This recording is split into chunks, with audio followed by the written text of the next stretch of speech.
Hello and welcome to the Knowing Self, Knowing Others podcast, the fortnightly podcast that talks about self-aware leadership with thinkers from around the globe. If you want to be a better leader and a better work colleague, then join me, your host, Nia Thomas, as we talk to today's Knowing Self, Knowing Others guest. Listeners, I'm joined today by Carly Cannings, who is a happiness consultant. And as we all know, happiness and being aware of yourself are very much connected. So Carly, it's absolutely lovely to have you here on the show today. Thank you for joining me. Thank you. It's my absolute pleasure, Nia. I've listened to quite a few episodes of your podcast, so to be invited on as a guest is an absolute honour. Oh, thank you so much. That's really lovely to hear when people say things like that. So I'm glad people are enjoying it. Definitely. So I refer to myself as a happiness consultant, solicitor turned happiness consultant. That's my pivot in terms of my previous role and what I do now. How fascinating. That really is quite a flip from one to the other. Yeah, it really is. And I draw lots on my previous corporate experience and sort of the senior leadership roles I've had and how that's kind of informed what I do now. So I do workshops, keynotes, consulting. When you say you were a solicitor, what was your area of specialism before? So I worked in-house for an insurance company. So I more latterly, I guess, moved away from day-to-day lawyering and more into leadership. And I guess that's, what got me interested in people and what makes them tick. And I was actually diagnosed with rheumatoid arthritis about 6 weeks after my daughter was born. Okay. And that was one of the things that got me really interested in mindset. And that led me down the route of understanding about positive psychology. And that was a bit of a catalyst moment, really, when I look back, in terms of making me a bit more interested in mindset and how to shift that mindset, I guess, because I had to do a lot of reframing and shifting my own mindset in terms of learning to live with my condition. And that got me really interested in, how does this work? How do our brains work? And that led on to a curiosity about how these kind of concepts would apply in the business world. And long story short, that got me on the route of where I am today. Amazing. So how do you define self-awareness with your happiness focus drawn towards this? Self-awareness for me is about being in tune with yourself and being in tune with yourself in lots of different ways. So, that could be your mood, your mindset, your perception of events, your reaction to events, your strengths, your weaknesses, your flow, your energy, how you can change those things. I'm particularly curious, I think, because of my interest in the science behind happiness in terms, what ability we have to influence those different things, to influence our mood, to influence our flow and our energy and particularly our perception and our reaction to events. So, in terms of the whole broad spectrum of self-awareness, I'm particularly interested in, what levers we can pull to change our behaviours and our mindset. And of course, that's very much sort of inward looking. And another huge part of self-awareness, obviously, is the impact that you have on others and the impact that your behaviour has on others. Because lots of my work is about going into businesses and working with leadership teams. And obviously, we spend a lot of time discussing behaviours and how behaviours impact on the teams and what we can do as leaders to become aware of and explore those behaviours and how we react in different situations. But ultimately, it's about holding a mirror up to yourself, isn't it? It's about holding that mirror up and seeing what you see, but also trying to see how other people see what's going on as well. Because obviously, when we do a lot of self-reflection, we're only looking at things through one lens, and actually we need to try and shift that lens and look at it through other people's eyes. And I guess one of the most formative things for me was having my daughter. So my daughter's 4, and you suddenly realise when you have a child that you see your behaviours reflecting. What better mirror is there than having a child? And suddenly, for example, I'll see her getting really cross or frustrated about it in a situation, like, why are you behaving like that? Oh, hang on, you've probably seen me behaving like that. So, actually in terms of that mirror and that lens, I find it such a fascinating subject. But yeah, ultimately that definition of self-awareness is about holding a mirror up to yourself, isn't it? And looking at that mirror through different lenses. I really like that idea, and so many of us say we are becoming our mothers, but I haven't thought of it from the perspective of actually I am that mirror of my mother, and you're absolutely right. Yes, children do mirror what they see the grown-ups around them doing.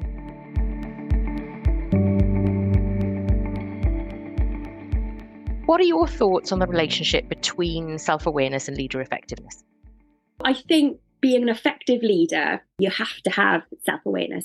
It's definitely part of that toolkit that you need to become an effective leader. So I think, one way that it obviously manifests itself is, like we just talked about, in terms of our behaviours impacting others and how we react to other people, how other people perceive us, and if you don't have that awareness about how your behaviour is impacting others, I think it's like trying to do something with your arm tied behind your back. Because if you don't have that ability to be able to see the impact that you're having on others, and I think we often think about our impact quite narrowly, whereas actually, our impact is really broad. So rather than just thinking, so I talk a lot about leading by example, importance of, as a leader, stepping out there and role modelling the type of behaviour that you're expecting from your teams. But how can you do that if you're not aware of what that behaviour should look like? And actually, sometimes we look at it really narrowly and we think our behaviour or people's perception of our behaviour is about, like, we are in this one-to-one conversation, and it's really easy to think quite narrowly, I think, about how you're perceived and have that awareness about other people's perceptions. But actually, people perceive our behaviours. You've got non-verbal communication, written communication, just observing how you're interacting with someone else. We are constantly putting ourselves out there, and I think we need, it's really important to think about self-awareness for me in the broadest sense. So when I'm thinking about how my behaviour impacts others, I try to think about it broadly rather than narrowly. And I think in terms of being in a leadership role and having that expectation that you will lead from the front, I think having that broad perception of how our behaviour impacts other people is really important. That's an interesting idea, and I think you're right. We do think of ourselves in terms of our self-awareness quite narrowly because we only see to our left, right, and in front. But of course, everybody around us can see us from a 360-degree view, and they will be looking around us, they will be looking to the side of us. And if you behave in a particular way that you are not cognizant of, somebody has seen you behaving in that way. They have heard the words you've used, they've heard the language you've used, and they will perceive you, and your reputation will precede you based on how they have perceived you at that minute. The narrowness of self-awareness, but the breadth of other awareness of us. That's such a paradox, isn't it? And really difficult to get your head around. Yeah, and I think the other facet of leadership for me that's really interesting when it comes to self-awareness is being aware of your own limitations. I touched on strengths and weaknesses being part of self-awareness. And I think as you climb that leadership ladder, I think you can fall into a trap of not being totally aware of your limitations, or actually being aware of them, but not aware enough that you can stop yourself. Mm-hmm. So almost you're kind of falling into the trap of thinking that with your status almost comes an expectation that you can just do everything. And I've certainly met lots of leaders, and I've probably fallen into that trap myself, of an expectation that we probably most of the time put on ourselves rather than other people put on us, but that you will just be able to do everything. And I think it's almost like you climb to the next rung of the ladder and the next rung of the ladder, and you're expected to be able to do more and more. Whereas I think the greatest leaders with the greatest self-awareness know their blind spots and aren't afraid to say, do you know what, I'm going to surround myself with a really great team because I know my own limitations and I know the gaps that need to be filled. And therefore, I think becoming an effective leader and having that self-awareness is really important so that we can spot those limitations and be confident enough to hold our hands up and say, this isn't my wheelhouse, but I've got somebody in the team, or I know what I can do to plug that gap. As you were talking about that, I was thinking that there is this balance that you have between the job title of leader versus leadership and followership. And sometimes I think we get caught in the trap that says, I now have leader in my job title. Phew, it covers all the things that I'm not good at. So I can use that as a vehicle to help me move forward or to get things done. Whereas you forget that you have to have that relational element, because if you don't have relationships with people, nobody's going to follow you. Doesn't matter what your job title is. Yeah, absolutely.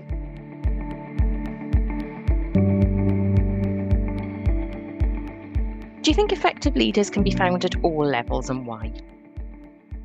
I absolutely do. And I think it comes back to that difference between being a leader and leadership, doesn't it? You don't need to have leader in your title to be an effective leader, to demonstrate leadership. And therefore, I think, that can be seen in all different areas of an organization. And we often think about sort of progression and success as being very vertical and very linear. It comes from these triangular hierarchical structures, and therefore your progression only goes vertically. And that's quite a narrow perception, I would say, of an effective organization.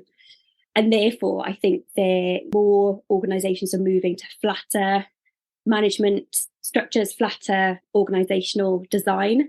And I think that creates more opportunities for people to demonstrate leadership in different ways.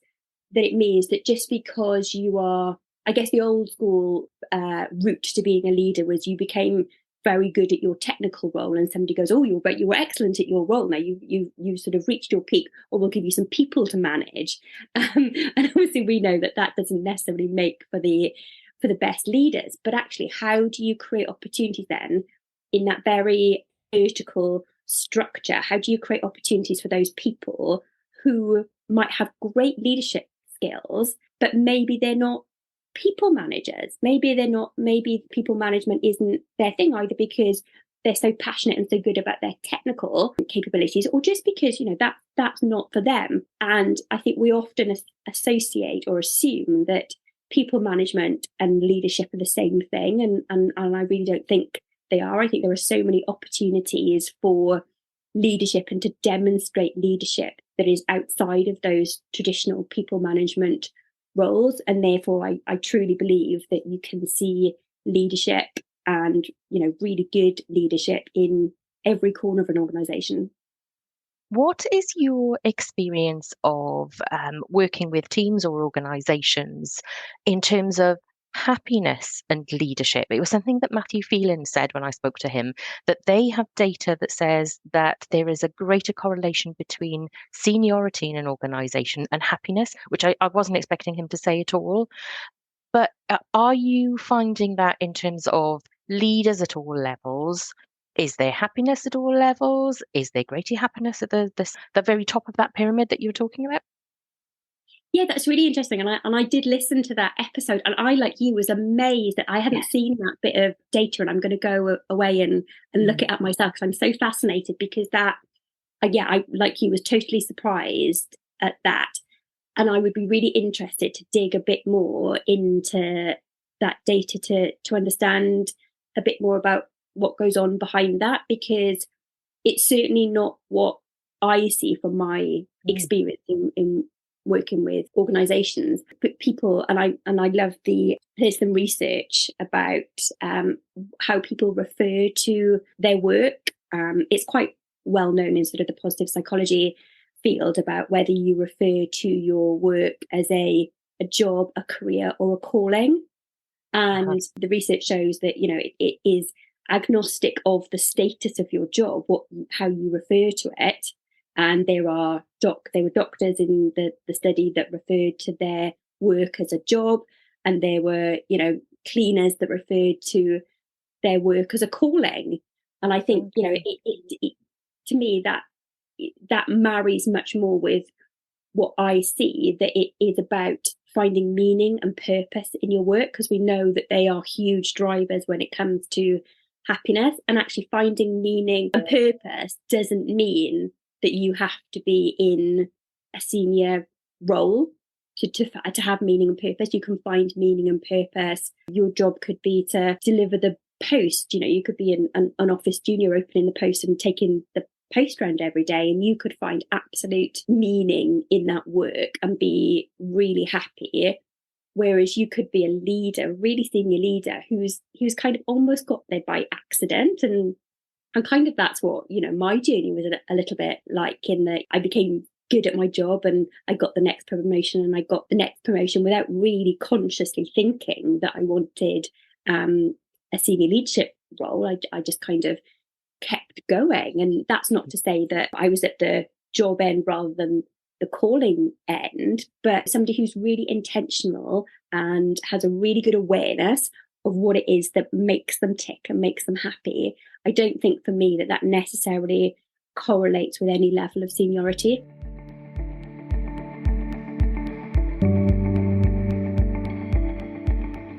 Do you think leaders at the most strategic level of organisations have greater self-awareness than the leaders at other levels of organisations? And really, what experience have you got that informs your view? Well, I think, along the theme of our conversation, I think that you can have great leadership and demonstrate great leadership regardless of the role that you occupy within an organisation. So to say that the most strategic leaders have the greatest self-awareness, I think you need to have self-awareness to be a great leader, but that's not to say that other people within your organisation won't also have really great self-awareness. I don't think having great self-awareness is reserved for those who are at the top of the tree. It's part of that toolkit. When we think about what makes a great leader in, a really strategic role, self-awareness is just part of that package. And I think it flows through into so many other aspects of what makes a great leader, because all those skills and attributes that we talk about, we need to know whether we're good at them, whether we've got them. So it all kind of circles back to self-awareness. But that doesn't mean that people in other parts of the organisation don't equally have really good self-awareness. I've met team leaders with really great self-awareness who are really in tune with themselves, really in tune with their team and how their team perceive them and their behaviours.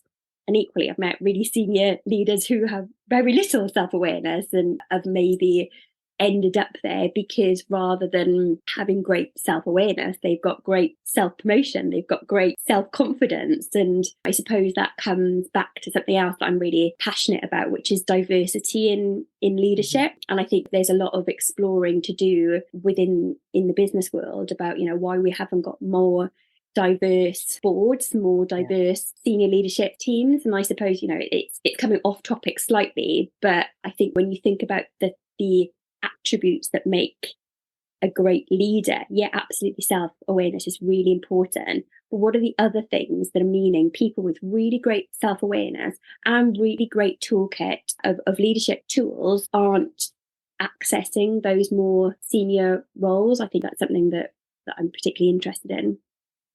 What are your thoughts then on those senior leaders who really don't demonstrate good self-awareness, or who don't have that those relational skills that you would expect in a great leader? Because we're seeing so many of them, and the media, of course, loves to shout about them. What are your thoughts on those? Yeah, great question. I think they get there in lots of different ways. And I think if we look historically at how people have been promoted, you still got a legacy of that sort of old boys club and who and fitting the mold. And I think even though we kind of sit here and cringe to think that people are in roles because they fitted the mold or because they knew the right people, the reality is that that legacy, even though generations beyond that have moved on, and most organizations, I hope, would sort of cringe at that, we've still got that legacy left behind, because it takes a long time to move into those really senior roles. And I think there's definitely still hangover from questionable ways that people have got to the top. I mean, then you've got, actually, if you come from money, and I'm talking about the Elon Musks of the world, who have ended up with an awful lot of money, and therefore that money buys you the ability to essentially pop up a business here, there and everywhere, and have a dabble and have a go at whatever you want. And that's not the case for most organizations. But in the extreme, there are lots of different ways that people can end up being leaders.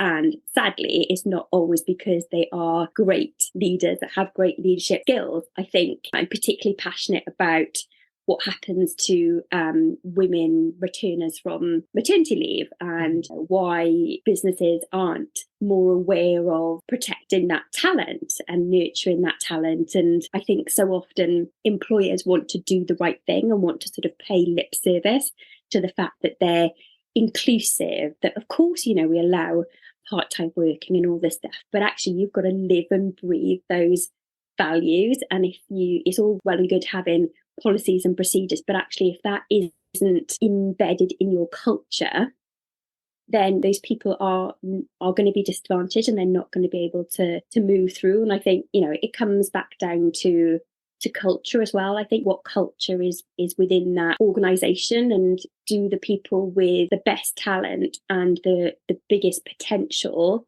have the opportunity to rise to the top, or is there something within that culture, whether that be whether your face fits mentality, or whether it's less blatant than that. I think in that conversation with Matt Phelan, you also touched on being an introvert and how that isn't necessarily perceived as what you want from a leader. So actually, if you're very introverted, it's easy to be overlooked in terms of, whether that be because you're not there standing up, putting your hand up, or because your behaviour is being observed negatively.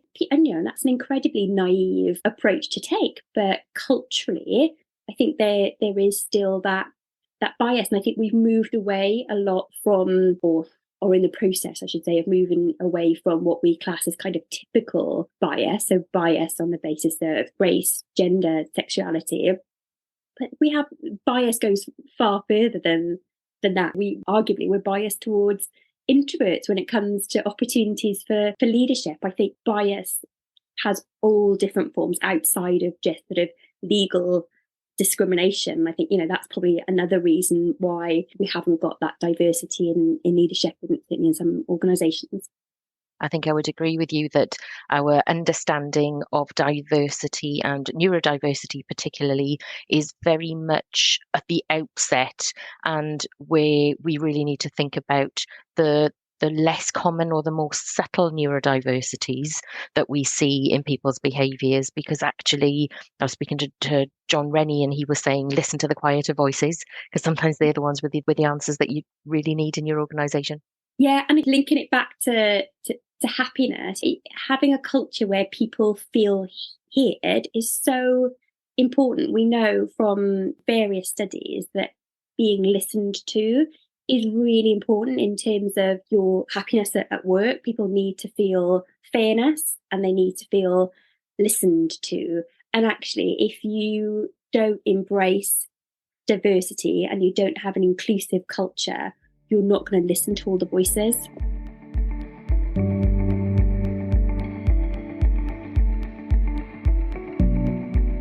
What do you think is an effective way to develop self-awareness?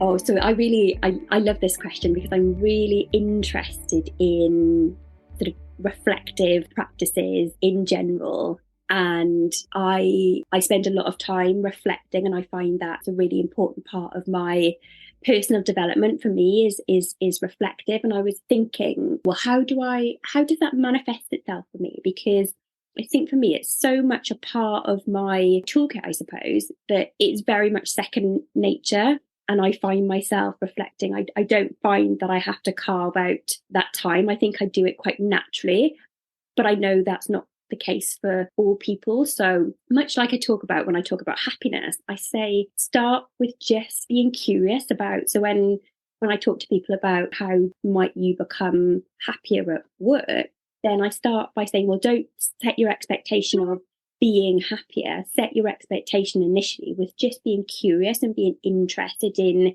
your day-to-day mood.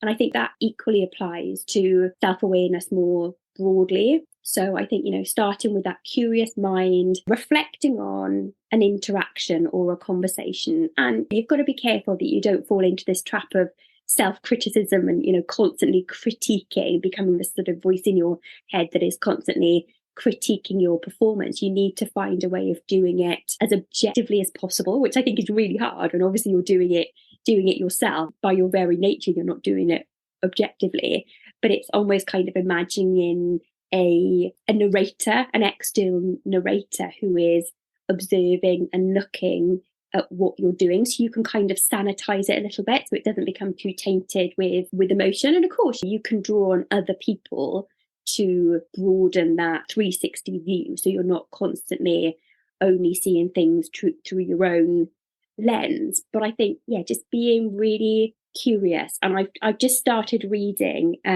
Dr. Julie Smith's book, Why Has Nobody Told Me This Before? Okay. And she talks about self-reflection or self-awareness. And she talks about doing it with kindness, which I think is, such lovely advice. I think when we're going into that reflective space and we're trying to see the good, the bad, and the ugly, we need to do it with kindness. And we need to be, when we see the stuff that we don't necessarily like, or we'd like to change, or we'd like to improve on, I think we have to do that with kindness. Otherwise, we can definitely fall into a trap of moving from self-awareness to self-criticism. Yeah, I agree. And, that feedback that you give yourself has got to be balanced. And I think, again, that sort of inherent negativity bias that's within all of us to varying degrees, but we're all born with a negativity bias. If we're not aware of that negativity bias, when we do that self-reflection, we can become overly critical of ourselves. So I think kind of checking in with that and making sure that we're not falling down that trap of only looking at the bad. And actually, a really important part of self-awareness and self-reflection for me is noticing what I do well and noticing what I'm good at.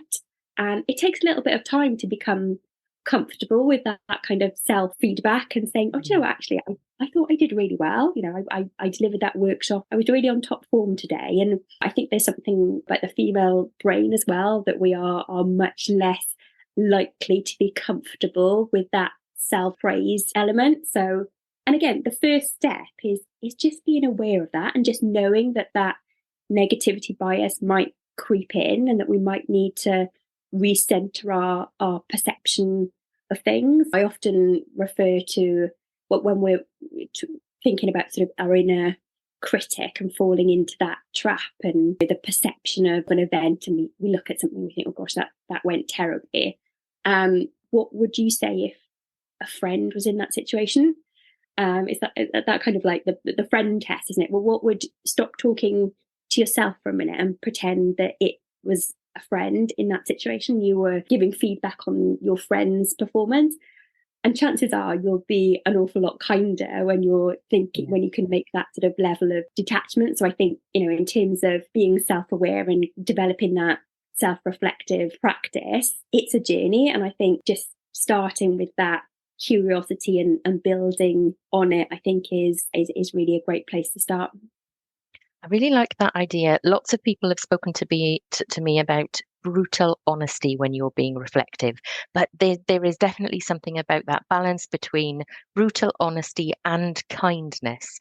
And I really like that idea of narrating as an objective observer to your day. So maybe that's the thing, maybe a journal that you write about yourself as an observer, and you think about the honesty and the kindness. Yeah, I think you're right. I think it's finding that balance between the two, isn't it? Because yes, there is definitely a place for honesty, but it's going there gently. It's going to that honest place in a gentle way.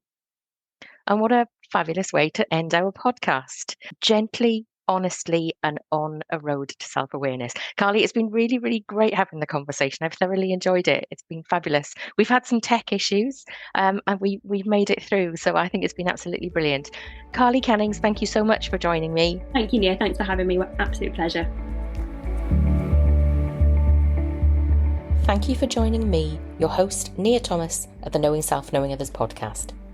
After every podcast, I'm going to be doing a top takeaways review of the things that I've learnt from my discussions with guests, which you can find on my website, knowingselfknowingothers.co.uk, LinkedIn, TikTok, and the other main social media sites. Rates, reviews, and recommendations from you are the best way to get the word out about the Knowing Self, Knowing Others podcast. Open your favourite podcast app, find the Knowing Self, Knowing Others podcast, take a listen to some episodes, give it some stars and write a little review. A little word from you means a big deal to me. Make sure you bookmark the Knowing Self, Knowing Others podcast on your favourite podcast player and tune in to the next episode in 2 weeks' time. The Knowing Self, Knowing Others podcast is available on Apple Podcasts, Spotify, Google Podcasts, Stitcher, Good Pods, Podchaser, Amazon Music, Podcast Index, Podcast Addict,